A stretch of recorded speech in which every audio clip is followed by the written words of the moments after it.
But we start with the big breaking news in the last hour or so, and Newcastle United midfielder Sandro Tonali has been handed a 10-month ban from all football by Italian prosecutors for breaching betting regulations. Let's cross live now to St James's Park and speak to Keith Downey. Keith, talk us through exactly what this entails. Yeah, it's the news we've been expecting for the last 48 hours, isn't it? That Sandro Tonali has agreed, in essence, a plea bargain with prosecutors over in Italy to serve a 10-month suspension from world football, which will, of course, take him until next season. It will take him until the end of August 2024. So with that, he will miss the remainder of this season. Of course, lots of games to play for Newcastle United and for his country, Italy. He'll miss participating in the Euros in the summer as well. And then he will pretty much miss pre-season, and he'll return as the season is just underway next season. So a long time for Sandro Tonali to miss. Now, the punishment would have been longer had he not agreed that plea bargain. And part of the plea bargain includes an 8-month rehab programme for the Italian. So he'll have to work alongside the authorities, essentially like a community programme that you would see over here in the UK. He will have to travel to Italy, I am told, on 16 separate occasions over the course of the next 18 months to meet with young footballers there and do his bit for the community. So essentially a rehab programme to run concurrently with that 10-month ban from football for Sandro Tonali. We're also told he will receive a €20,000 fine from the FA in Italy, and of course, as I say, he will miss the Euros at the end of the season for Italy as well. So a big punishment there for Sandro Tonali. You remember last week we told you at his hearing in Turin that he admitted to gambling on football matches and also football matches in which he played. Now, it didn't come out that he bet on his team to lose, but there was information that was given to us through our colleagues over in Sky Italy that he did bet on matches involving AC Milan, matches that would include them winning. So we don't have official confirmation yet from UEFA. That is going to come very soon. But the agreement now is in place for Sandro Tonali to be banned from football worldwide for the next 10 months and to take part, as I say, in that community programme at the same time. Keith, we just saw a few minutes ago there Sandro Tonali scoring on his debut. I remember you were at the game against Aston Villa, and Newcastle fans had their jaws on the floor thinking what a talent that they'd signed. Where does it leave them in terms of that hole in midfield? And, of course, the fact that they paid £55 million for this guy and he's not available for them. Well, look, I think they still do have a talent on their hands. We saw him come off the bench last night here against Borussia Dortmund. I thought he did very well in that second half.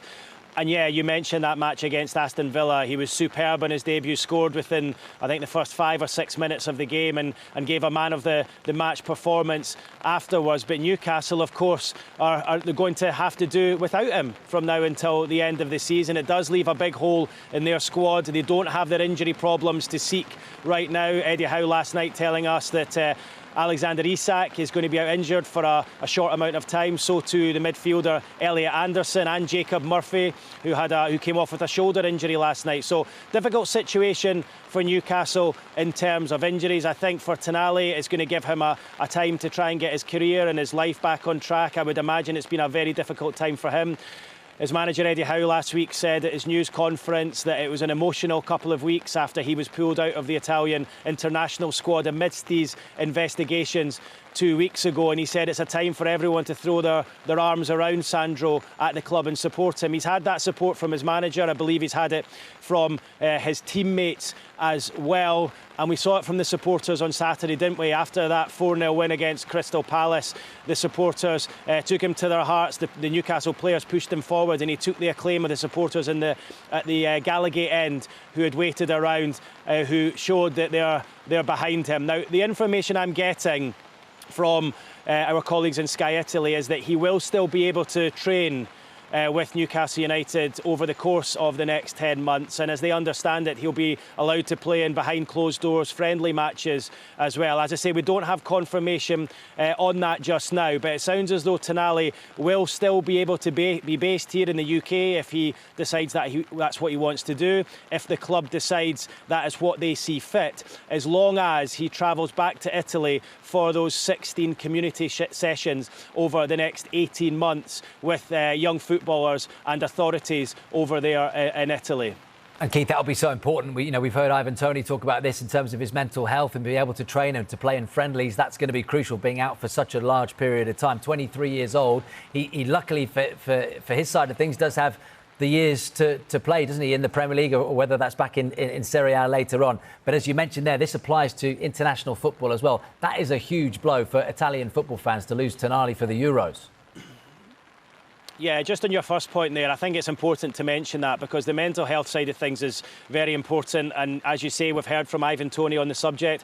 We heard from Eddie Howe on Friday saying that Sandro was completely devastated, and you don't know what's going through a person's mind when they make these decisions. Look, I think Tonali agrees that he has to be punished and he has to serve a suspension. That is why his legal team agreed to this with the Italian prosecutors, and he's worked alongside them. He's been very transparent. He's given up his devices so that he can see what's gone on over the last few months and years. But I think his mental health needs to be taken into account as well, and I think that will happen as part of this rehab process. It's not going to be good for him. It's going to be difficult being out of the game, and I think it's been really difficult for him missing the Euros with Italy. Of course, remember, they're defending the tournament as well, but it's going to give him a time to sort of look back on what's gone on over the last couple of years, and I suppose to try and right those wrongs with that community programme. So yes, he's young, plenty of years to turn things around, but difficult situation, I think, for the Newcastle as well, because they signed a player for £55 million in the summer from AC Milan. Obviously, they did not know that he had this hanging over his head, and I think the interesting thing now will be whether Newcastle decide to take this further with a legal perspective, whether they're going to look into this legally. Could they maybe uncover whether AC Milan knew about this before he was sold here in the summer? Because it did seem like an unusual signing at the time. It was a big one for Newcastle, spending that amount of money on an Italian international player. I know Newcastle were overjoyed to sign him, almost a little bit surprised that they managed to get him. I think the question now turns to what did AC Milan know at the time? And I think Newcastle will sort of leave no stone unturned. I think they will be, deciding whether they feel they can look into this in the weeks and months ahead. But I think the most important thing right now for Sandro Tonali and for the football club is that they get him into a good position. He's going to have to just deal with this 10-month ban from football. Perhaps his community programme over the next 18 months will help him on that side of things. And Newcastle, in a football term, are just going to have to deal. They're going to have to look at it really as though one of their top players has suffered a leg break or a serious knee injury and misses the rest of the season. I think that's the only way they can look at it. But what they have said, they said it on Friday, Eddie Howe at his news conference. He said, we will be there to support the player, and we'll do that by the spade load.